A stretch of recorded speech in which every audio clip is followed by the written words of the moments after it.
Hello dear students, इस video में बच्चों हम फ्रैक्शंस के बारे में पढ़ेंगे। पिछली क्लासेस में भी हम फ्रैक्शंस के बारे में पढ़ चुके हैं कि फ्रैक्शंस कितनी तरह के होते हैं, क्या होते हैं, proper, improper fraction, mixed fraction, equivalent fraction और कंपेयर करना फ्रैक्शंस को, फ्रैक्शंस का एडिशन सब्ट्रैक्शन अब हम पढ़ेंगे।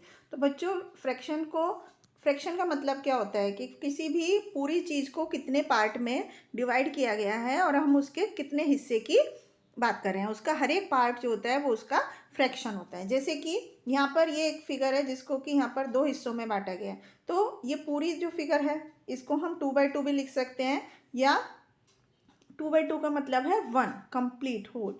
इसी तरह से जो अगली फिगर को 3 हिस्सों में बांटा गया है तो ये फ्रैक्शन हो गया 3/3, या इसको हम 1 कर सकते हैं। अगर हम इसके सिर्फ 2 पार्ट्स लें, जैसे हमने सिर्फ 2 पार्ट्स की बात करें तो फ्रैक्शन हमारा हो जाएगा 2/3।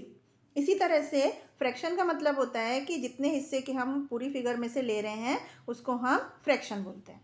तो यहाँ पर अब हम फ्रैक्शंस को असेंडिंग ऑर्डर में लिखना सीखते हैं कि जब हमें अलग अलग डिनोमिनेटर वाले यानी कि अनलाइक फ्रैक्शंस को देखना होता है कि कौन सा फ्रैक्शन उसमें से बड़ा है, कौन सा छोटा है, तो हम फ्रैक्शंस में क्या करते हैं, डिनोमिनेटर्स का एलसीएम लेते हैं। जैसे यहाँ पर 6, 3 और 9 है तो इसका हम एलसीएम लेंगे जो कि 18 है।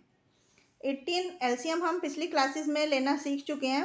इसके बाद एलसीएम के जो एलसीएम है वो डिनोमिनेटर हम सब फ्रैक्शन का लाते हैं, उनको लाइक फ्रैक्शन में कन्वर्ट करते हैं। जैसे 5/6, 6 को 18 करने के लिए हमें 3 से मल्टीप्लाई करना होगा, तो वही 3 से हम ऊपर नंबर में मल्टीप्लाई करेंगे तो हमारा फ्रैक्शन हो जाएगा 15/18। इसी तरह से बाकी के फ्रैक्शंस लाइक फ्रैक्शंस बन गए। जब फ्रैक्शंस के डिनोमिनेटर सेम होते हैं तो हम उसको लाइक फ्रैक्शन बोलते हैं। अब हम इजीली देख सकते हैं कि 4 छोटा है, 6 उससे बड़ा है और 15 उससे बड़ा। तो अब हम फ्रैक्शंस को इस तरह से उनके असेंडिंग ऑर्डर में अरेंज कर सकते हैं, या डिसेंडिंग ऑर्डर में भी इसी तरह से अरेंज कर सकते हैं। इसी तरह से अगले क्वेश्चन में यहाँ पर मिक्स फ्रैक्शन में दिए हुए हैं फ्रैक्शंस को। मिक्स फ्रैक्शन मतलब होल नंबर दिया होता है और उसके साथ फ्रैक्शन दिया होता है। जैसे 2.5 kg का मतलब है कि 2 kg टमाटो और प्लस 1 kg का हाफ, तो 2.5। इसी तरह से यहाँ पर अलग अलग सब्जियों के फ्रैक्शंस दिए हुए हैं, इनका टोटल वेट बताना है। तो टोटल फ्रैक्शंस को जब हम मिक्स फ्रैक्शन को ऐड करेंगे तो हम पहले उनको इम्प्रॉपर फ्रैक्शन में कन्वर्ट कर लेंगे हर एक फ्रैक्शन को, जैसे 5/2, 17/4 और 7/2। अब इनका 2, 4, 2 जो कि इनके डिनोमिनेटर्स हैं उनका एलसीएम लेकर के फिर इनको हम इनका टोटल इजीली कर सकते हैं। इसी तरह से अगले क्वेश्चंस में है कि यहाँ पर एक वायर की लेंथ दी हुई है और उसमें लिखा है कि टोटल वायर इतना मीटर लेंथ था, उसमें से 10 होल 1/7 मीटर यूज़ कर लिया गया, तो कितना बचा। तो उसके लिए हमें माइनस करना होगा टोटल लेंथ वायर्स की में से जितना यूज़ हो चुका है उसको माइनस करना होगा। तो मिक्स फ्रैक्शन को हमें पहले इम्प्रॉपर में चेंज करना है और उसके बाद डिनोमिनेटर्स का एलसीएम लेकर हम क्वेश्चंस को सॉल्व कर सकते हैं इजीली। इसी तरह से यहाँ पर फर्स्ट एक्सरसाइज में हमें फ्रैक्शंस का सब्ट्रैक्शन दिखाया है। जिस होल नंबर अगर होता है फ्रैक्शन की जगह तो हम उसका डिनोमिनेटर 1 लिखते हैं। जैसे 4 है तो 4/1। अब हम 1 और 7 का एलसीएम लेकर के फ्रैक्शंस को सॉल्व करेंगे। और अगर मिक्स्ड फ्रैक्शन है उसको हमें पहले इम्प्रॉपर में चेंज करना होगा। जैसे यहाँ पर 4 3 12, 12 + 3 15/4, डिनोमिनेटर वही रहता है जो मिक्स फ्रैक्शन का होता है। तो इस तरह से 15/4 इसका इम्प्रॉपर फ्रैक्शन हो गया। इसी तरह दूसरे को कन्वर्ट करके फिर डिनोमिनेटर का एलसीएम लेकर हम इनको सॉल्व कर सकते हैं। और नेक्स्ट क्वेश्चन में भी इसी तरह उसको हम असेंडिंग ऑर्डर में यानी कि स्मॉलेस्ट टू बिगेस्ट के फॉर्म में अरेंज कर सकते हैं। इसके बाद हमें फ्रैक्शंस दिए हुए हैं, इनके हमें इक्विवेलेंट फ्रैक्शन लिखने हैं। तो इक्विवेलेंट फ्रैक्शन लिखने के लिए बच्चों हम उसको न्यूमरेटर और डिनोमिनेटर में किसी भी सेम नेचुरल नंबर से मल्टीप्लाई करके हम उनके इक्विवेलेंट फ्रैक्शन निकाल सकते हैं। जैसे 5/11 को अगर हम 2 से मल्टीप्लाई करेंगे तो हमें 10/12, 22 इस तरह से फ्रैक्शन मिलेगा। इसी तरह से हम फिर 3 से मल्टीप्लाई करके, 4 से मल्टीप्लाई करके इनके और भी इक्विवेलेंट फ्रैक्शन निकाल सकते हैं। अब हमें नेक्स्ट क्वेश्चन में कुछ स्क्वायर्स दिए गए हैं जिनमें कुछ नंबर मिसिंग है, उनको हमें फाइंड करना है। तो बच्चों जैसे कि आप देख रहे हैं कि यहाँ पर ये 2 फ्रैक्शंस हैं, इनको हमें टोटल करके हम यहाँ का फ्रैक्शन निकाल सकते हैं। फिर इन दोनों को टोटल करके हम ई निकाल सकते हैं। इसी तरह से ई जब हमें पता होगा और ये दोनों पता होंगे तो हम ई में से इस टोटल वाले में से ये माइनस करके ये वाला निकालेंगे। फिर ये दोनों पता चल जाएंगे तो इनको ऐड करके हम ये वाला निकाल सकते हैं और ये दोनों को ऐड करके ये वाला। इस तरह से हम इस मैजिक स्क्वायर को सॉल्व करते हैं। इसके बाद यहाँ पर हमें 5 क्वेश्चंस बनाने हैं जो कि फ्रैक्शंस के एडिशन पर बेस्ड है। तो इसमें हम कोई भी जिनका आंसर 1/2 हो, तो कोई भी 2 फ्रैक्शंस हम ले सकते हैं। इस तरह अगर हम इसको इसमें से कोई फ्रैक्शन माइनस करेंगे तो जैसे ये फ्रैक्शन है 3/2, हम दूसरा फ्रैक्शन 1/2 अगर इसमें से माइनस करेंगे तो 2/2 हमारा दूसरा फ्रैक्शन। तो 2 फ्रैक्शन हो गए जिनको ऐड करने पाएगा 2/2 + 1/2। इस तरह से हम और भी पेयर बना सकते हैं फ्रैक्शंस के। अब नेक्स्ट क्वेश्चन में हमें 8 होल 1/7 में क्या प्लस करना है कि हमारा आंसर 14 हो। तो उसके लिए हम इसे 14 माइनस ये मिक्स्ड फ्रैक्शन जो दिया हुआ है इसको माइनस करेंगे। इसी तरह से क्या सब्ट्रैक्ट होना चाहिए इस नंबर में से टू गेट दिस। तो अगर हम इस फ्रैक्शन में से जो ये 12 होल 3/5 है 7 होल 1/5 माइनस कर देंगे तो हमें जो आंसर मिलेगा वही फ्रैक्शन उसमें हम ऐड करेंगे। इसी तरह से नेक्स्ट क्वेश्चन में बच्चों हमें एक पेपर की शीट की लंबाई दी है और चौड़ाई दी है, हमें पेरीमीटर निकालना है। रेक्टेंगल के पेरीमीटर का आपको फॉर्मूला पता है कि 2 × लेंथ प्लस ब्रेड्थ होता है। तो 2 × इन दोनों को प्लस करके उसका ट्वाइस कर देंगे तो हमें पेरीमीटर मिल जाएगा। इसी तरह से स्क्वायर का पेरीमीटर होता है 4 × साइड्स, तो 4 से मल्टीप्लाई कर देंगे इस फ्रैक्शन को। अगले क्वेश्चन में हमें पेरीमीटर्स निकालने हैं, सब साइड के सम करके लेंथ को हम पेरीमीटर निकाल सकते हैं। इसी तरह से बाकी के क्वेश्चंस को भी हम सॉल्व कर सकते हैं। अब हम फ्रैक्शंस के मल्टीप्लिकेशन के बारे में सीखते हैं। जब हमें किसी फ्रैक्शन को होल नंबर से मल्टीप्लाई करना होता है तो हम होल नंबर को उसके फ्रैक्शन के न्यूमरेटर से मल्टीप्लाई करके और डिनोमिनेटर जो फ्रैक्शन का होता है वही लिखकर उस क्वेश्चन को सॉल्व कर सकते हैं। जैसे यहाँ पर क्वेश्चन दिया हुआ है, यहाँ पर पूछा गया है कि टोटल नंबर स्टूडेंट्स कितने हैं क्लास में, 48 हैं। तो number of students who are the member of interact club, तो इंटरेक्ट क्लब में 1/6 पार्ट ऑफ 48 जो है वो इन्वॉल्व है। तो 1/6 ऑफ 48 मतलब 1/6 × 48। तो इस तरह से हम 6 की टेबल में 48 8 टाइम्स आता है तो 8 हमारा आंसर हो गया। तो 8 स्टूडेंट्स जो थे वो इंटरेक्ट क्लब के मेंबर हैं। इसी तरह से मैथमेटिक्स क्लब के मेंबर 1/3 हैं 48 के, तो 1/3 ऑफ 48 हो गया 16। इस तरह से हम क्वेश्चंस के आंसर निकाल सकते हैं। इसके बाद यहाँ पर इससे रिलेटेड एक्सरसाइज है। अगर हमारा कोई क्वेश्चन में सॉल्व नहीं होता है तो हम उनके होल नंबर को न्यूमरेटर से मल्टीप्लाई कर देते हैं। जैसे यहाँ पर 8 × 4 32/3 हम उसको लिख सकते हैं। नेक्स्ट क्वेश्चन में 26/5, या इसको हम मिक्स फ्रैक्शन में कन्वर्ट करके भी लिख सकते हैं। अब हमें 1/2 निकालना है फ्रैक्शन का, तो 48 × 1/2, तो 2 1 = 2, 2 2 = 4, 2 4 = 8, तो 24 हमारा आंसर हो गया। इसी तरह से बाकी के फ्रैक्शंस को भी सॉल्व कर सकते हैं। इसके बाद जैसे 4th क्वेश्चन में हमें 1/4 ऑफ एन आवर निकालना है। तो 1 आवर में कितने घंटे होते, 1 आवर में कितने मिनट्स होते हैं, 60 मिनट्स होती हैं। तो हमारा आंसर मिनट्स में ही आने वाला है। तो 1/4 ऑफ 60 हमें निकालना है। तो हमारा आंसर रहेगा 4 1 = 4, 15 मिनट्स। इसी तरह से ईयर में कितने होते हैं, महीने 12 होते हैं, या डे में कितने घंटे होते हैं, 24 आवर होते हैं। तो उसका हम फ्रैक्शन निकाल सकते हैं। अब हमें इनको मल्टीप्लाई करना है और मिक्स फ्रैक्शन को में एक्सप्रेस करना है। तो उसके लिए हमें दिए हुए क्वेश्चन के जो मिक्स फ्रैक्शन दिया हुआ है उसको पहले इम्प्रॉपर में कन्वर्ट करेंगे और फिर सॉल्व करके जो आंसर आएगा उसको फिर से इम्प्रॉपर में चेंज करेंगे।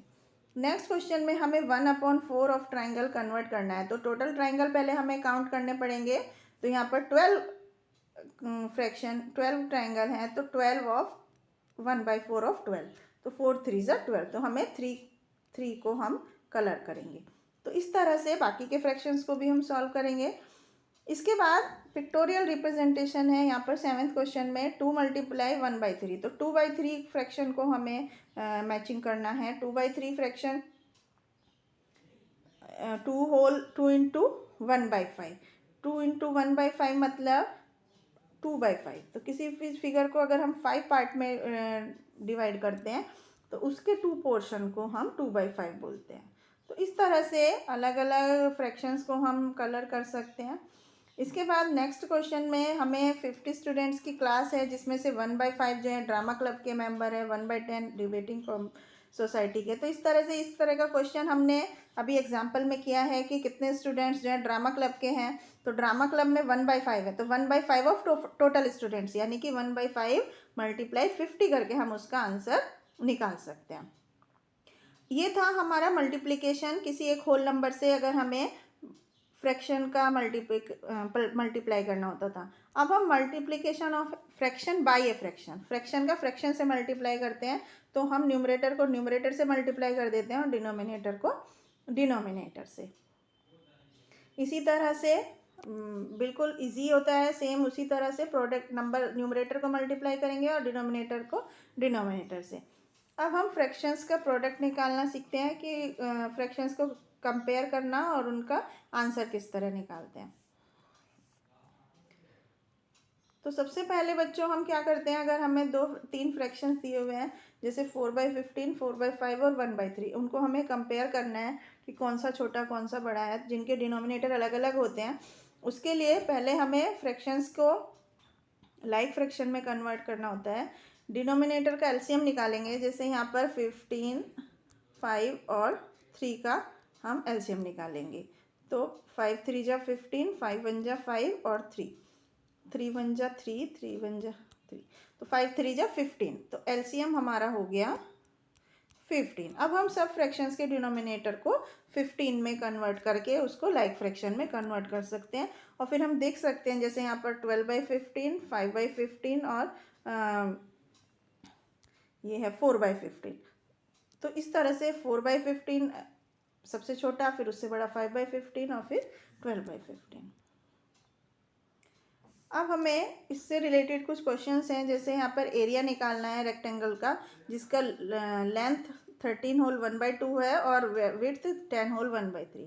तो आपको पता है रेक्टेंगल का एरिया होता है लेंथ इंटू ब्रेड्थ। तो लेंथ और ब्रेड्थ को मल्टीप्लाई करके हम उसका आंसर निकाल सकते हैं। इसी तरह से 1 किलो शुगर का भाव दिया हुआ है और उसको हमें 5 होल 1/2 kg शुगर का निकालना है, तो हम मल्टीप्लाई करेंगे। इसी तरह से इक्विलेटरल ट्रायंगल जिसकी साइड 3 होल 1/2 है, उसके पेरीमीटर का 3/4 निकालना है। सबसे पहले हमें इसका पेरीमीटर निकालना होगा। तो पेरीमीटर के लिए हमें क्या करना होगा, 3 को उससे मल्टीप्लाई करना होगा गिवन फ्रैक्शन से। तो 3 × 3 होल 1/2 मीन्स 3 × 7/2 यानी कि 21/2। अब उसको पेरीमीटर का 3/4, तो 3/4 ऑफ 21/2 जो कि उसका पेरीमीटर था। तो इस तरह से हम इस क्वेश्चन का आंसर फाइंड कर सकते हैं। अब यहाँ पर ये इससे रिलेटेड एक्सरसाइज है, जिसमें कि हमें फ्रैक्शन के प्रोडक्ट निकालने हैं और उसको लोएस्ट टर्म में कन्वर्ट करना है। तो यहाँ पर जैसे फर्स्ट वन है 3/4 मल्टीप्लाई, इसको हम 5 3 जा 15 + 2 17/3 हम लिख सकते हैं। तो 3 से 3 कट गया, तो ये 17/4 उसका आंसर हो गया। या हम इसको मिक्स फ्रैक्शन में 4 होल 1/4 भी लिख सकते हैं। इसी तरह से बाकी के आंसर भी कर सकते हैं सॉल्व। नेक्स्ट क्वेश्चन में 1/4, सबको 1/4 से मल्टीप्लाई करके उसको सॉल्व करना है। तो ये हो गया 3/16, ये 4 4 जा 16 हो गया, तो 4/7। इसी तरह से नेक्स्ट क्वेश्चन में करना है 2/3 से मल्टीप्लाई। अब इसमें ग्रेटर निकालना है, तो दोनों को पहले सॉल्व करना है, फिर उसमें से कंपेयर करना है। अब एरिया निकालने के लिए हमें यहाँ पर रेक्टेंगल का एरिया निकालने के लिए लेंथ और ब्रेड्थ को मल्टीप्लाई करना होगा। इसी तरह 1 kg टमाटो का रेट दिया है, तो जितने kg अमाउंट का निकालना है उसको मल्टीप्लाई करेंगे। एरिया निकालना है स्क्वायर का, तो साइड्स की लेंथ से मल्टीप्लाई करेंगे। अब हम फ्रैक्शंस का डिवीज़न सीखते हैं। डिवीज़न किस तरह करते हैं, तो डिवीज़न के लिए बच्चों हमें फ्रैक्शन का रेसिप्रोकल करना होता है। रेसिप्रोकल मतलब रेसिप्रोकल क्या होता है, किसी फ्रैक्शन में जब हम न्यूमरेटर की जगह डिनोमिनेटर और डिनोमिनेटर की जगह न्यूमरेटर कर देते हैं, तो उसको हम रेसिप्रोकल बोलते हैं। जैसे यहाँ पर 1/3 है, 1/3 को रेसिप्रोकल क्या होगा 3, क्योंकि 3 इसमें डिनोमिनेटर है, उसको हम न्यूमरेटर से, यहाँ हम अलग शब्दों में कहें कि किसी फ्रैक्शन को जिस नंबर से मल्टीप्लाई करने पर आंसर 1 आता है उसको हम रेसिप्रोकल बोलते हैं। तो डिवीज़न करने के लिए हमें फ्रैक्शन के रेसिप्रोकल को उस फ्रैक्शन से मल्टीप्लाई करना होगा। जैसे कि हमें यहाँ पर 8/3 को 1/4 से डिवाइड करना है, तो उसके लिए हमें 8/3 मल्टीप्लाई 1/4, 4 का रेसिप्रोकल हमें करना होगा, तो 1/4 होगा क्योंकि इसका डिनोमिनेटर 1 है। और रेसिप्रोकल मीन्स डिनोमिनेटर को न्यूमरेटर की जगह पर लिखना है और न्यूमरेटर को डिनोमिनेटर की जगह पर, तो फिर जो आंसर आता है वो उसका आंसर हो जाता है डिवीज़न का। अब एक फ्रैक्शन को दूसरे फ्रैक्शन से किस तरह डिवाइड करते हैं, वो भी सेम ही है, बस डिवीज़न वाले फ्रैक्शन का उसको मल्टीप्लाई करके उसका रेसिप्रोकल लिखना होता है। जैसे डिवाइड बाई 5/6 है, तो यहाँ पर हम मल्टीप्लाइड बाई 6/5 करेंगे और इस क्वेश्चन को इजीली सॉल्व कर सकते हैं। तो यहाँ पर ये एक्सरसाइज दी हुई है जिसमें इसी तरह के क्वेश्चन है जिसमें सिंपली हमें डिवाइड करना है। तो यहाँ पर प्रोडक्ट दिया हुआ है नंबर का, जिसमें कि एक नंबर दिया हुआ है, तो प्रोडक्ट को अगर डिवाइड हम कर दें एक नंबर से तो दूसरा नंबर हमें मिल जाता है। इसी तरह से यहाँ पर भी इस नंबर को डिवाइड करना होगा इससे। एक जितने केजी एप्पल दिया की कॉस्ट दी हुई है, तो 1 केजी एप्पल का निकालने के लिए तो 600 डिवाइड बाई 7 होल 1/2। इस तरह से बाकी के क्वेश्चंस भी ये डिवाइड के ही हैं जिनको हम इजीली सॉल्व कर सकते हैं। तो ये था बच्चों फ्रैक्शंस के एडिशन, सब्ट्रैक्शन, मल्टीप्लिकेशन और डिवीज़न के बारे में। आई होप आपको समझ आया होगा। Thank you.